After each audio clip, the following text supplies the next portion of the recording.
Surprise! Happy birthday Ram. Thanks.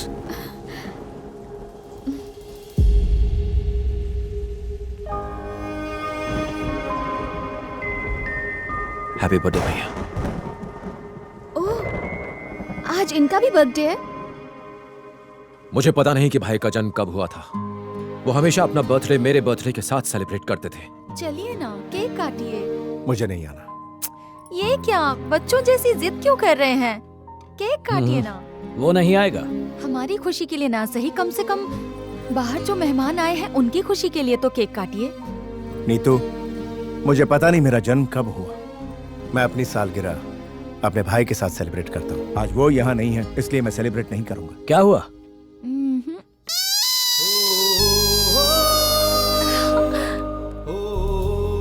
Hello भाभी। Hello Ram. Looking nice. Hi चाचू। How are you? I am fine. Ram, तुमने तो कहा था नहीं आओगे। ए, ऐसे अचानक कैसे? क्यों नहीं आना चाहिए था? शुक्र है आ गए। उसने कहा तुम्हारे बिना बाहर नहीं आएगा। किसने? और कौन? तुम्हारा भाई जिद पकड़ कर बैठा है। अब मैं आ गया हूँ तो भाई भी आ ही जाएंगे। चांस ही नहीं है। एक बार नजरें तो घुमाइए। Ram. Happy birthday to you. Happy birthday to you. Happy birthday dear भाई।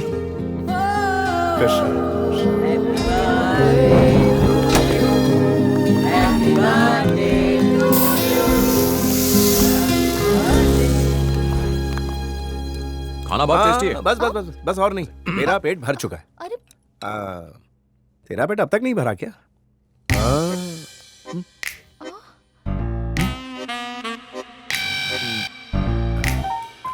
भूल गया था, मेरा पेट भी भर गया है। ए, तुम दोनों मिलकर कोई प्लान बना रहे हो ना? नहीं नहीं। तो चुप रहे, मैं संभाल लूंगा, टेंशन मत ले। मेरा भी पेट भर ही साले गया है। साहब, आपकी बहन ने इतने प्यार से खाना बनाया, पेट भर के खाइए और सो जाइए। जब से आपका भाई वापस आया है तब से आप ओवर एक्टिव हो गए हो। नहीं, ऐसा तो कुछ नहीं है। अरे मुझे छोड़ के मैं अभी आया। मेरा भाई इतने दिनों बाद आया है, उससे बहुत सारी बातें करनी है मुझे। हाँ। अरे मुझे फंसा कर कहाँ आप जा रहे देखो और हो? खाओ। मैं भी इतना मीठा नहीं खाता मैं। आप तो खाओ। मुझे यहाँ फंसा दिया, छोड़ूंगा नहीं।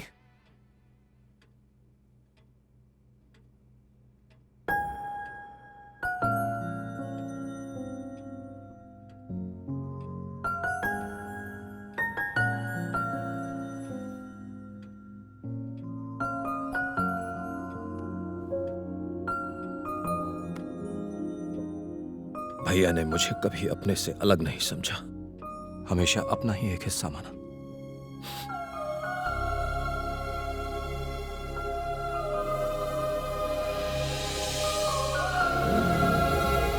हाँ बोलो, क्या हुआ? भाभी! भाभी! राम, भाभी क्या राम, क्या हुआ? वो लोग, भाभी हुआ क्या है, बोलिए। रेतु, रेतु, रितु,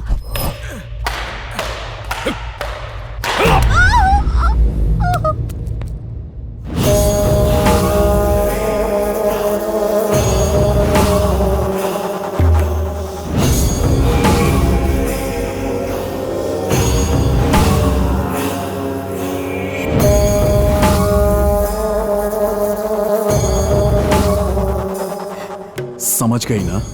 सॉरी। हम भी तुम्हारी बेटी को मारना नहीं चाहते। हमें भी बच्चों से प्यार है, मगर उससे ज्यादा हमें हमारी जिंदगी से प्यार है। वो बिना बाप की बच्ची है, छोड़ दो उसे। उसके बाप की मौत क्यों हुई उसे भी समझना चाहिए ना राम को। अब तुम्हारे लिए बेहतर ये होगा कि जैसा हम कहें वैसा करो, वरना तुम्हारी बेटी मारी जाएगी। बोलो क्या करना होगा मुझे? गुड, तुम स्मार्ट हो, पर तुम्हारे पति में अकल नहीं थी। 1 घंटे में हमारी गाड़ी तुम्हारे घर के सामने आएगी। राम से कहो सबूतों के साथ चुपचाप गाड़ी में बैठ जाए। तुम्हारे पति ने सुसाइड किया और तुम्हारा देवर एक्सीडेंट में मर जाएगा। जिसे देश के लिए शहीद होना था वो सड़क पर भी मौत मारा जाएगा। उसे पकड़ने का बंदोबस्त हो चुका है। जैसे ही वो पकड़ा जाएगा, तुम्हारी बेटी तुम्हारे घर पहुंच जाएगी।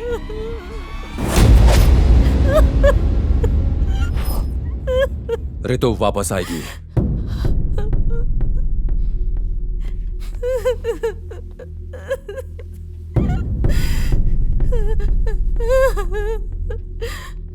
राम, अगर तुम गए तो तुम्हारे वापस आने की उम्मीद भी खत्म हो जाएगी।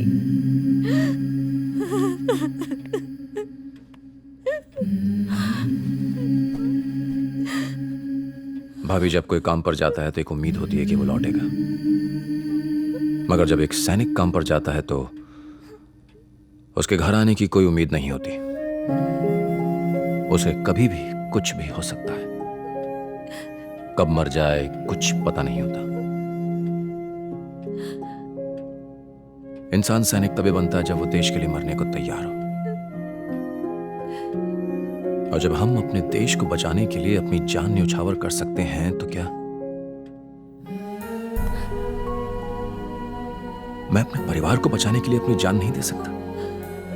हर सैनिक दुश्मन का दिलेरी से सामना करके मैदान जंग में जंग जीतता है, मगर परिवार की बात आते ही वही बहादुर सैनिक कमजोर पड़ जाता है। हम जहां भी हों, जिस हाल में भी हों, हमेशा अपने परिवार की सलामती चाहते हैं। ऋतु वापस आएगी, जरूर आएगी। जब वो वापस आए उसे ये देना, हमारे देश में कितना भी भ्रष्टाचार क्यों न हो जाए, है तो हमारा ही देश, और मुझे पूरी उम्मीद है जब ऋतु बड़ी होगी वो अपने देश के लोगों के लिए जरूर कुछ करेगी।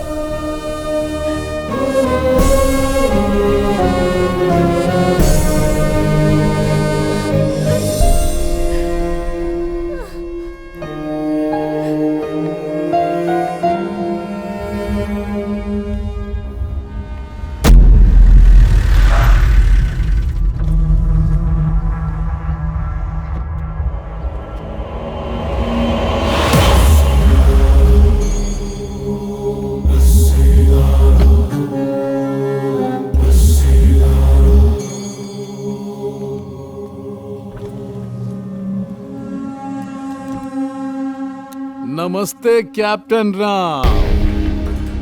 आज देशभक्ति और देश प्रेम के बारे में बात नहीं करेंगे। क्यों, सांप सूंघ गया क्या? परिवार के सामने देश का प्यार फीका पड़ गया ना। मुझे लगा तू शेर की तरह गरजते हुए आएगा, लेकिन तू तो गीदड़ की भांति मेरे सामने आकर खड़ा है। जानता है मेरा क्या कहने का मन कर रहा है? चल साहब के सामने सलामी मार। बड़ा आया देशभक्त। तू एक पॉलिटिशियन है और सैनिक के बारे में इससे ज्यादा नहीं जानता। गलती तेरी नहीं है, उन लोगों की है जिन्होंने तुझे वोट दिया। बंद कर तेरी चपड़ चपड़। हमें लोगों ने वोट दिया भी और हम जीत भी गए।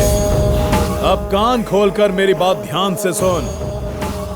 तो उस गाड़ी में बैठ के जाएगा, आगे एक्सीडेंट होगा और उसी के साथ तेरे भाई का जेनेरिक मेडिसिन का सपना और तू दोनों बूम। ओम नमः शिवाय। मिस्टर राम, क्या? आपके नाम अरेस्ट वारंट है, प्लीज कोऑपरेट कीजिएगा। हम जबरदस्ती नहीं करना चाहते। आपका मिलिट्री से कोर्ट मार्शल हो चुका है। हमें ऑर्डर्स मिले हैं कि आपको अरेस्ट करके उनके हवाले कर दें। हमारे साथ चलिए प्लीज। मुझे 2 मिनट देंगे बात करने के लिए? ओके। Thank you.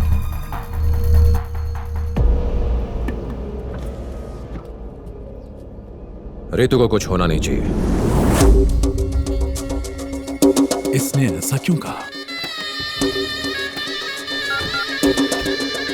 क्या हुआ, प्लान चेंज हुआ है क्या? नहीं, तुम उसे लाने के लिए पहुंच गए। इसीलिए तो यहाँ आया हूँ, मगर पुलिस आकर अभी उसे ले गई। कहती है कि उसे कोर्ट मार्शल हो गया, वो उसे आर्मी के हवाले करने वाले हैं। ये सब क्या चल रहा है? मुझे कुछ नहीं पता।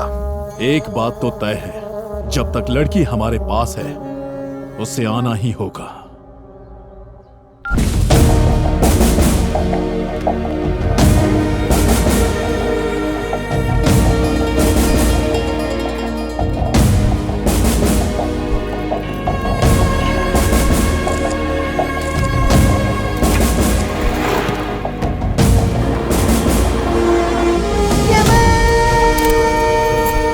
देश में अगर कोई भी मुसीबत में हो तो उसे बचाना हमारा कर्तव्य है। तुम्हारे भाई की बेटी हमारे देश की नागरिक है, उसे बचाना हमारा कर्तव्य है। Thank you sir. जय हिंद। जय हिंद। सर क्या? आपके रेजिमेंट के लोग टेक ओवर कर लेंगे सर। थैंक्स। आपके अरेस्ट होने के बाद उसने मिनिस्टर को कॉल किया था। लोकेशन? कॉल इस टावर से की गई थी। सर ये टावर चिकपेट मार्केट में है। वो फिर से कॉल करेगा। Let's wait. सर वो मिनिस्टर फिर से कॉल कर रहा है। लोकेशन बताओ। आई थिंक वो एवेन्यू रोड के पास है। हम उसका जीपीएस लोकेशन ट्रैक कर रहे हैं sir. Start the tracking. Number track करो। Sir. होम मिनिस्टर को ये इन्फॉर्मेशन पास करो। ओके? Yes sir.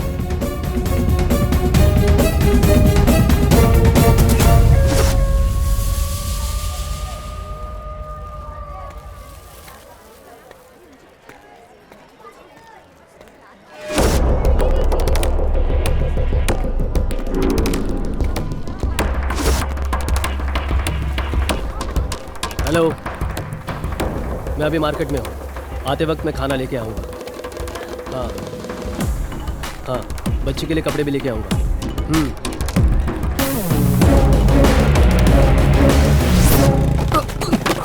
देख के नहीं Sorry. चल सकते क्या? ये लो। सारा सामान गिरा दिया।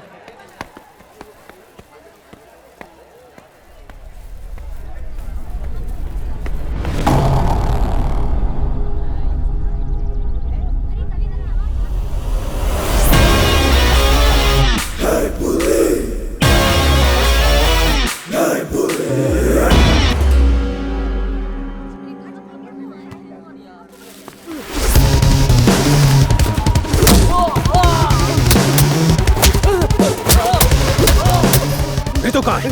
कहाँ है रितु?